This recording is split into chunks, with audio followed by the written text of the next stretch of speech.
This week on SV Lynx.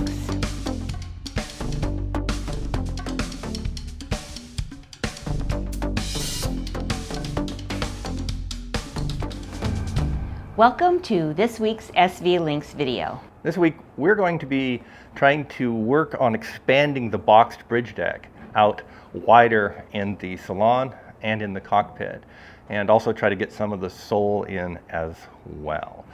So we're also going to answer a few viewer questions, so let's get to it. Sounds good.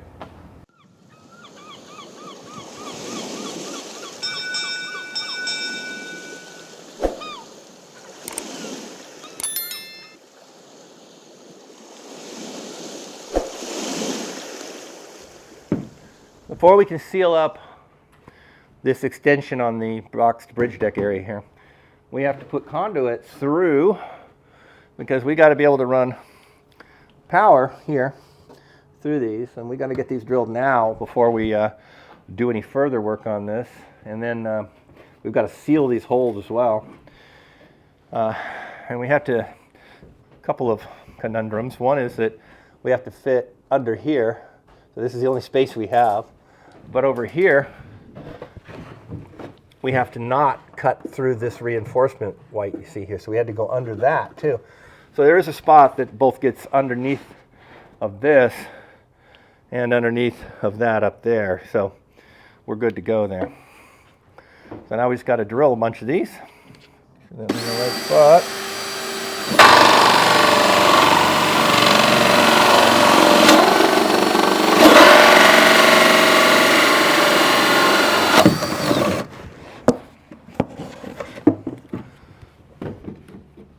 There we go, all the way through. Oh. We need to move over here to this other side and do one more. And what these conduits are for is to bring power over to the table in case we want to plug things like laptops or something when we're sitting at the table. So we need to bring power down to that over there. So now on the opposite side, it's going to be bringing power to the whole galley area, so that's even more important on that side. But right here, it's just to bring power over the table over there.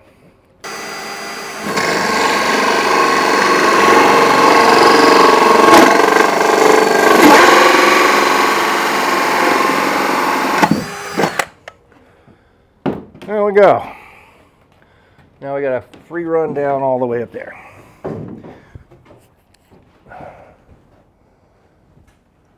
Now the power to get up to here is going to keep it coming from right here, because this is where all of the Victron equipment is going to be. So there's going to be a line running from the batteries behind all the furniture that's in here, the sinks and all that stuff, a conduit that's going to run down to here. And this is a Victron equipment that's going to convert to AC for us. And then we have to bring that power up and into this conduit. Now, we just need to do the same thing on the other side and then move back into the cockpit area.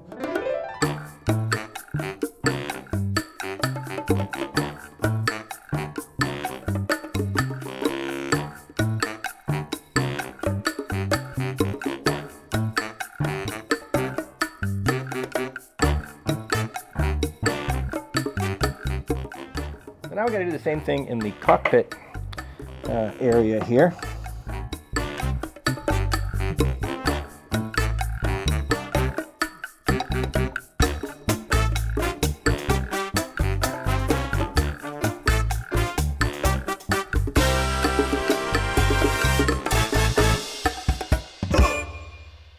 We ran into a smaller issue based on the plans.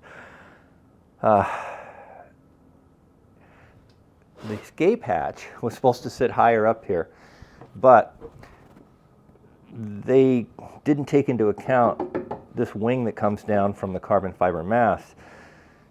So the only way to fix that was to slide the hatch a little further down, which is a normal place it is on a lot of boats anyway. That's not any big issue.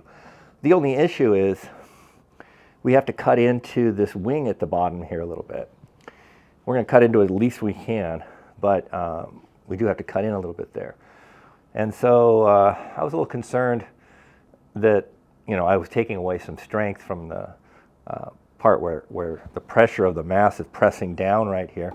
So what I did is I added a bunch of layers of carbon fiber across and up onto here that'll help with that load on there if I take out an inch or two of the bottom of this wing portion here. I'm not taking much, but I just thought, well, if I'm going to take a little, then I'll add some reinforcement in here to distribute this load. So just a peace of mind thing. And I did the same thing on the other side. So they're both stricken. So the next thing we'll do on this is bring the hatch, now that we have that Goyot order, we'll bring the hatch in here and get the exact place that it has to get cut out and see. Then we're going to do one more thing to help this, is we're going to put carbon fiber reinforcement around the edges of what we cut out so that it strengthens this even further beyond what I put here. Also more carbon fiber rope inside the whole edges where the hatch mounts in. So we're really strengthening this whole area up because the mass load is here. So now Brian's been cutting up lots of tabbing, because the very next thing we're going to do is tab this whole section in here. And we need to do that before we can insert the conduits permanently, because the conduit will be in the way of the tab. So we're going to get the tabbing done right now, and then the conduits can go in. And once that's done, once the conduit's in there, this whole thing is getting finished. And so the floor can now be extended out, the sole, and we can even build the stairway here to help us coming up and down from the hole up here again. So I'm not sure if we're going to build the permanent stairs in here yet, but we'll put either the permanent ones or maybe a temporary set of stairs here, and then replace them with the permanent ones once the cupboard sides are in, where they can tie into all that and stuff. And they have to be removable, so we're going to have to figure that out. Are we going to make two steps come off out, or are we going to have a section of stairs flip up? I'm not sure yet.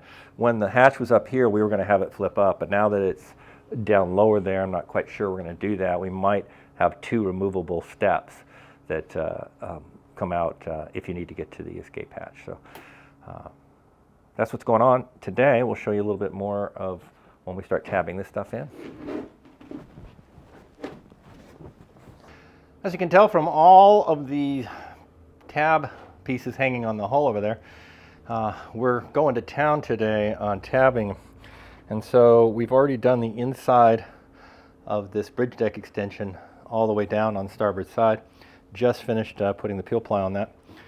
And we're going to move over and do all of this side right now. So one more big job to go today. But we've cut even more tabbing than that. All the stuff you see here isn't for that. All that goes up forward in the bow area, and we're going to get to that probably tomorrow. We just got it pre-cut now. And so that once we start, like today, we can just roll through. So all this, we'll get all that done and move it along.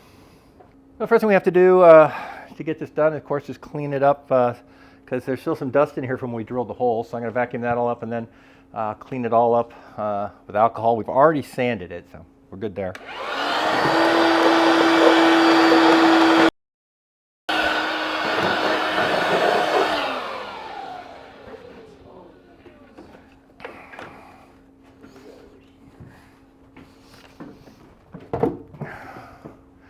While you're there, hand me that alcohol bottle and rag right there.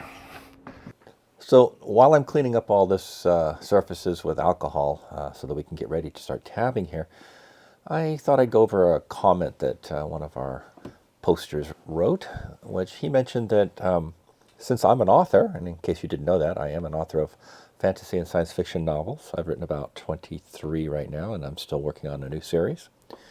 But he requested that I talk a little bit about some of my books to let you guys know what they are, maybe a short synopsis. So let's talk about one. This is Z1. It's a science fiction book that I wrote, And this follows a character who wakes up with his mind not all completely there, meaning he has some memories, but not all memories. And he realizes that he's in a goop hospital where people can go and have alterations made to their body to make them look like pretty much anything they want. But the government has decided that the one thing you cannot alter is your mind, because your brain pattern is who you are. And if you change that, then you're a different person. So that's illegal. And he begins to wonder if he hasn't had an illegal brain smear that has altered his mind. And that's why his memories are sketchy. And very soon, he discovers that these zombies are after him. Now, zombies not in the traditional monster sense. That's just a term they use for the new police force that uses criminals as their bodies. They transfer their mind in and take over the criminal's body and use that to do dangerous things. And if the criminal's body is damaged, well, there's a reduction in their sentence. Anyway, so that's just a start, and our hero then has to escape the hospital and avoid the zombies and start trying to figure out what is going on and what he's done to himself. And that's just a very brief start. In fact, all of the things I just said take place within the very first couple pages. So this story is big and wild. It involves the zones, which are virtual worlds that people can spend their time in when they're not in the real world. And there you will go through all kinds of wild adventures with the hero. I don't want to give away too much because this book has a ton of surprises and reveals as it goes. But just trust me, there's spaceships and pirates and love triangles and just so much to this story. You'd have to read it to understand it. Now, I do offer this book as both a paperback, as an ebook, and as an audio play, which we did with a whole crew of voice actors playing each of the different parts rather than one person reading the whole thing. So if that sounds like something you might be interested in, well, check out Z1. You can go to Amazon and just search on Philip Blood Z1, Z-O-N-E. Also pronounced in the book as Zone sometimes, so it's both. Anyway, there you go.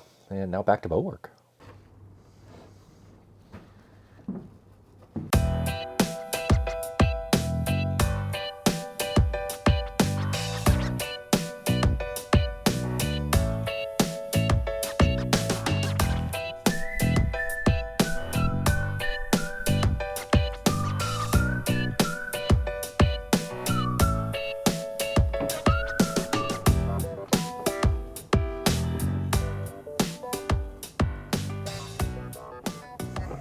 So while I'm working on this, let me bring up a user comment from, I'm not sure, the last video or one before.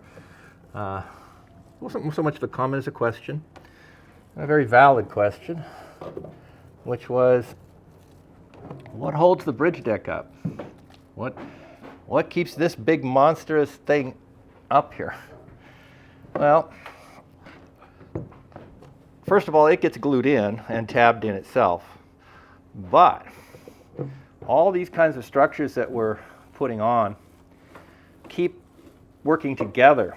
So this is now bonding the bridge deck to this, and this is getting bonded to the chamfer panel, and the chamfer panels are bonded all over. And what you're doing is you're building a structure, not just one connection and one spot that holds it up, but an entire structure that all works together.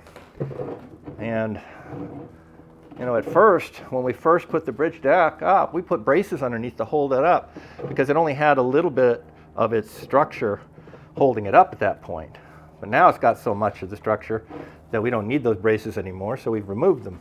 However, we're nowhere near done bonding things together into a structure that will hold this bridge deck up, because once we get these extensions done, which we're working on today, eventually we're going to get to furniture. And all the furniture bonds itself into these bulkheads and to the bridge deck and out here into all of this. And so it all becomes part of the structure holding the bridge deck. So it's not one answer. It's not what holds the bridge deck up, one thing. It's everything works together. And In the case of a Schoening boat like this, pretty much everything is double tabbed in, at least single tab, but most all of it double tabbed in with epoxy, which is about the strongest glue we can use, much stronger than polyester, vinyl ester, up to 7 times stronger than that. And every bit of this boat is tabbed with epoxy. And so when it works together, everything together, all tabbed and all epoxied, this boat becomes incredibly strong. And so all this work we're doing right now is part of what makes this boat so strong. Forgot to clean up the excess on that one. It's okay, I got a spot for it over here. And that brings up another thing Brian and I were talking about earlier, which I'll mention right now, but it'll be much later that we actually do this, which is Brian and I are first-time boat builders, not pros. At least I'm not a pro. Brian might be, I'm not sure. But the point is that we're building this boat as efficiently as we can, first-time builders.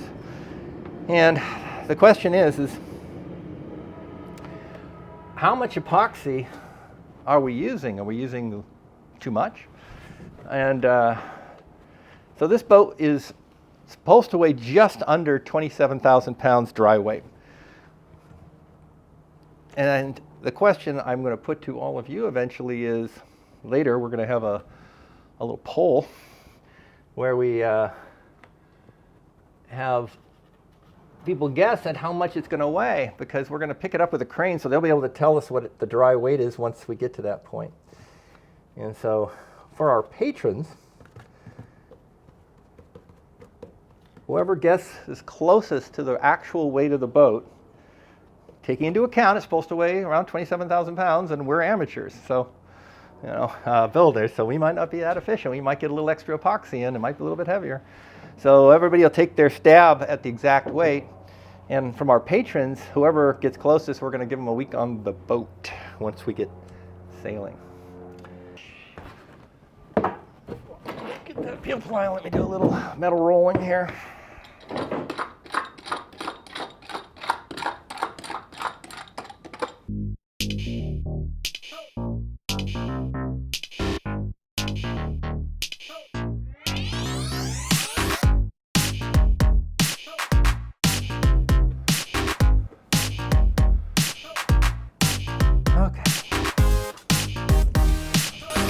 I'm waiting on epoxy. Won't take long because this is just straight epoxy, not thickened, so that mixes really quickly. So, back on our guesstimate on how much the boat weighs. So, as I mentioned, whichever patron comes closest to the guess, we'll offer them a free week on board SV Lynx, wherever they want, wherever we are in the world, as long as there's space. But some of our patrons have already earned time on board the boat. People like Nick and Jeff, who have come out and worked on the boat, they've absolutely earned time on board. So they're welcome to take that whenever they want. Now Jeff's thinking he might do some of our local sailing that we're going to do around the islands in Southern California, because we have a whole bunch of islands right offshore here that are really great to sail out to. We have Catalina, San Clemente, San Nick, Santa Barbara, San Miguel, Santa Rosa, Santa Cruz, Anacapa. Those are all islands very close offshore here in Southern California. So we're going to spend some time sailing out to those islands while we do all the shakedown teething issues that we're bound to have on hull number 1 of a design built by amateurs. So we know there'll be some troubles. And so we're going to sail it locally for quite a few months here and get through all of those teething issues that will come up. Now back to epoxy work.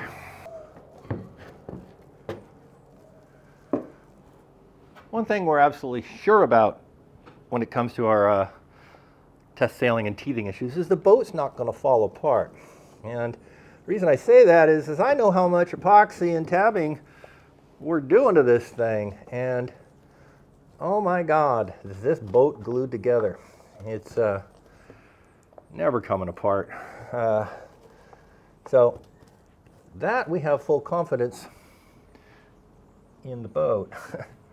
Not gonna fall apart. It's little electrical issues and leaks and, you know, little small things like leaks around a hatch and stuff like that.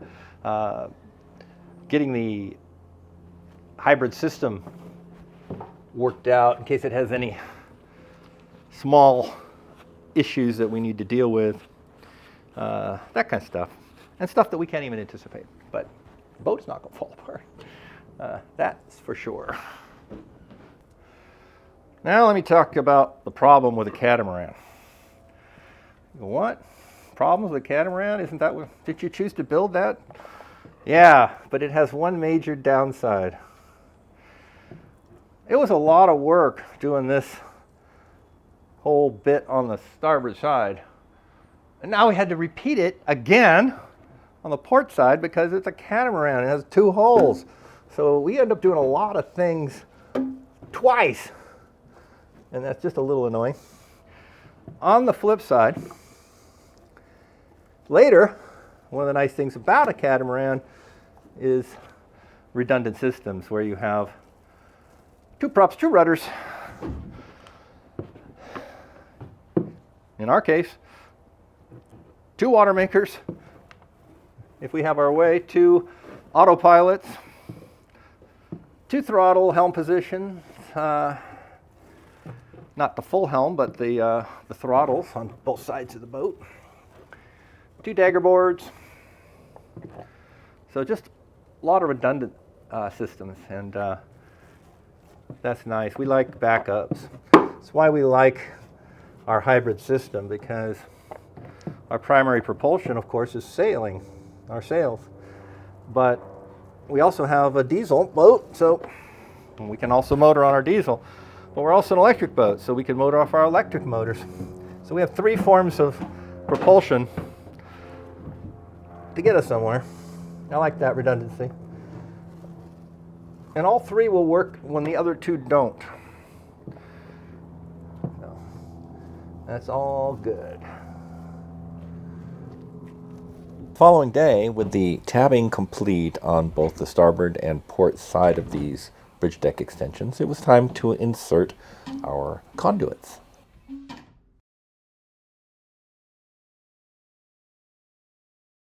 Now, if you're wondering, we already sealed the inside of the holes where we drilled them, but we still are going to put a little bead of epoxy around the outside as just an additional protection against any water entry into the foam where these conduits are passing through.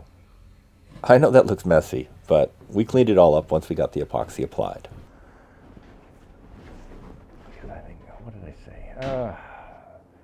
Once we seal up the sole here, we're not going to be able to drill our bus bars. So we've calculated out how many wires that we need to carry the amount of amperage that we need. And then we're going to cut 1 extra hole just in case we want to add another cable later, because it'll be, like I say, very hard to drill these later on.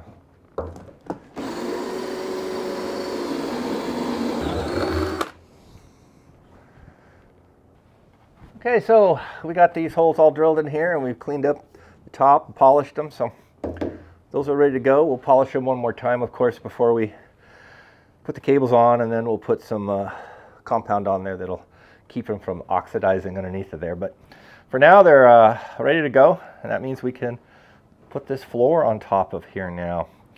Now before we do that, we're gonna cut these conduits back a little bit, make room for these wires to come off here a little bit better. No real reason for those to stick out. So that gives us room to take the cables coming off here. Now these are probably going to be 2-aught cables, so they're stiff but can be bent. Brian and I have decided to do is change how this boat's cupboards work. There are, in the plans, 3 cupboards that go along, very thin little cupboards that go along here, access from the bed right there. But we're only going to leave the ones on this long length here, so for cupboards. But from here over where this bus bar is and all these cables are coming out, we're going to make this an enclosed cupboard with a door up there on front. And that way there's place for all these cables to be hidden as they come over, and then they'll enter a conduit that runs right down the corner here, down to the batteries down below there.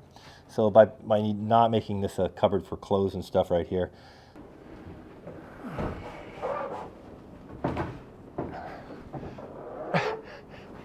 it's a big piece. Go under the tarp, take it down. I'm gonna take my camera out. All right, we're gonna have to take these out at this point, an angle. So you gotta get yours up higher. And now we slide. Okay, now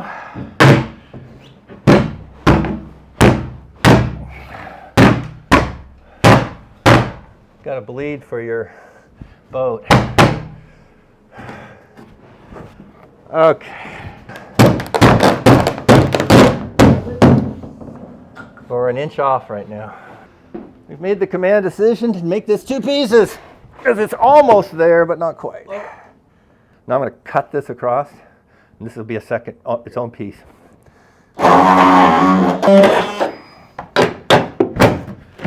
Like that. So we have a couple of very small adjustments we're going to have to make. This one's going to have to get just a hair trimmed because that back corner right there is hitting. This one's fine.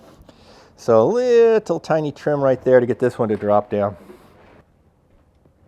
Jeff and Brian are up here tabbing in the sole piece that goes out onto the, get that flashlight right there, turn it on and give me some light. So this is out onto the sugar scoop. We glued this yesterday, but now we're tabbing it in well everywhere so that we can start walking on it. We don't want to walk on the center of this until we've got tabbed it in, but we can't reach it from the sides without walking on it unless we come through this nice little hole right here. Gloves. So we got Jeff over on this end. He's working on that, and I'm going to get the middle part here, and Brian can get this end from a ladder over here. So that's how we're going to get it done. And now we got a train coming by. Thank you. It's the multi-stage. I'm popping through the, you know what they call that in the old theaters when they come up through the floor of the hatch door? Trap door? Something like that. It's a good thing we have this camera, otherwise I'd have the butt camera going right now. Nobody wants to see the butt cam.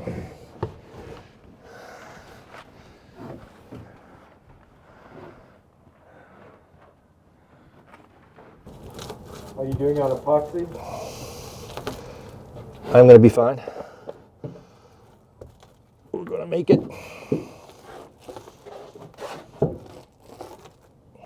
All right, let's glue on those pieces we prepped because it's all cleaned and ready to go. So all we have to do is put a little glue on them.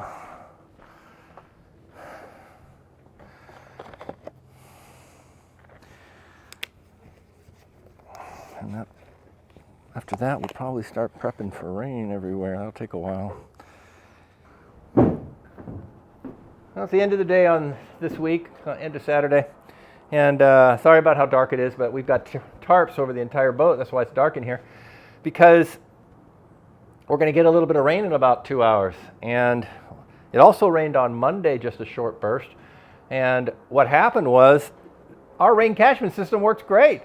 all the rain, that little bit of rain that came onto this roof ran down the rain catchment system to these gaps here that we haven't finished yet. Those gaps are there because there were boards in the way when we were building these, so we couldn't finish it then.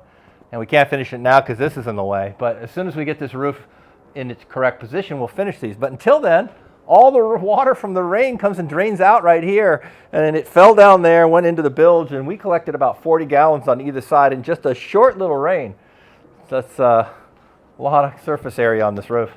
So we've got these house rain gutters in here just to take the water out and over the sides of the boat for now. But we'll hope it's not going to rain too much. But that's going to be in just an hour or two. So we've been buttoning up everything to make sure that we won't collect too much water. I mean, a little bit of water is no big deal. We can just pump it out. We just don't want to collect hundreds of gallons in the hulls. Well, that was a lot of work. But Brian and I kept at it and got a lot done. So we have some viewer questions, and the first few are quite similar, so I'm going to read a bit of each one and then we'll give an answer. First one is, instead of moving the tanks, can't you just add some dummy weight in the front compartment to balance the weight of the batteries? And add ballast to the front. Add or drain as needed to keep the boat balanced. Why don't you look at a flexi tank and use salt water to balance the boat? Could you not create a ballast tank to hold seawater up front? Okay, so these are all very similar with the idea of putting weight up front in the boat, like either just permanent weight as for ballast, or in most of them, pumping seawater into there when we need more weight up there and then pump it out when we don't. And that would all work.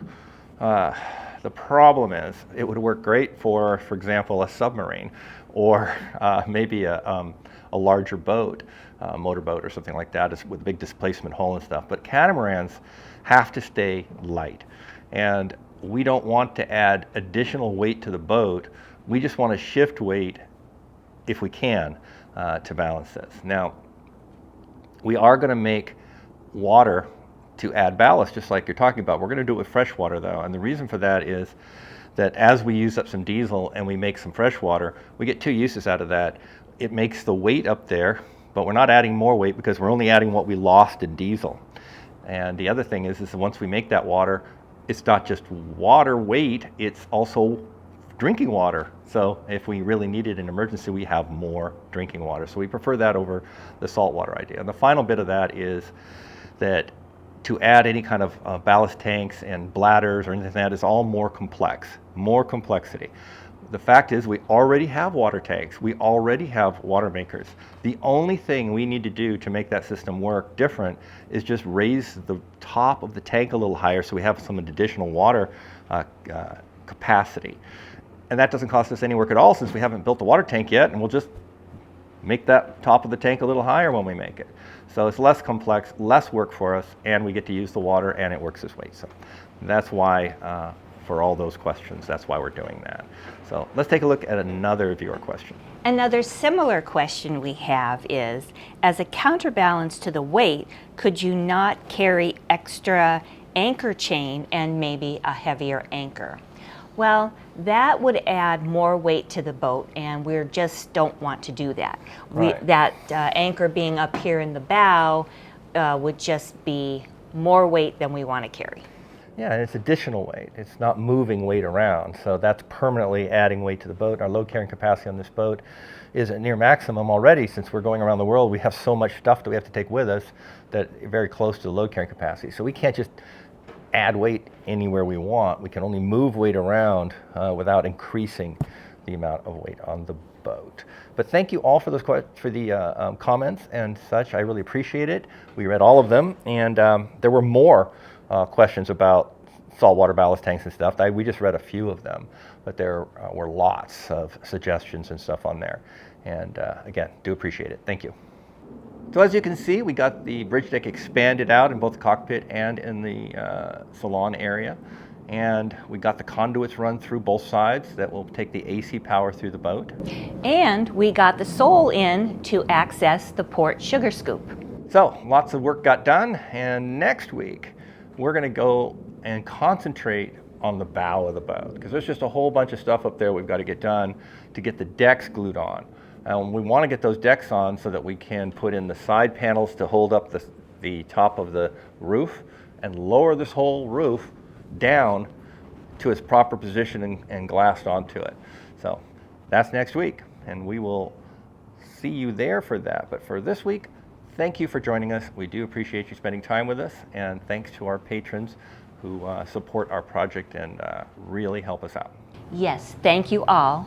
And as always, don't forget to like, subscribe, and click on the bell icon to be notified of our next video. And we will see you next week for bow fun. Bye. Bye.